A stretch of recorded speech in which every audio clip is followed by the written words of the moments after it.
Inggris diduga ketakutan melintas di dekat Laut Yaman lantaran kemungkinan menjadi sasaran empuk Houthi. Kini secara mendadak kapal induk Inggris batal mengikuti latihan NATO di dekat Yaman. Inggris beralasan kapal induk Elizabeth mengalami kerusakan pada baling-baling sehingga tak layak berlayar. Dikutip dari AP News, seharusnya kapal Inggris memimpin latihan NATO terbesar sejak Perang Dingin pada Minggu 4 Februari. Namun Angkatan Laut Kerajaan mengatakan kapal Elizabeth tak bisa melanjutkan perjalanan hingga berlayar.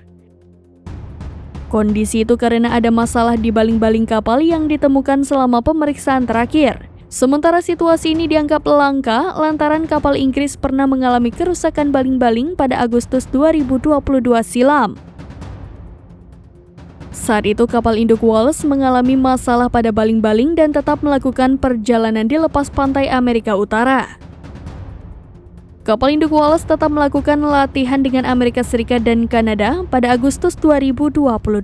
Oleh sebab itu, menjadi pertanyaan besar lantaran kapal induk Elizabeth tak melanjutkan perjalanannya. Sehingga dengan absennya kapal Elizabeth, Angkatan Laut Inggris mungkin tidak dapat mengerahkan pesawat ke Laut Merah. Kondisi ini terjadi saat Houthi mengganas di Laut Merah hingga menargetkan kapal-kapal pro-Israel.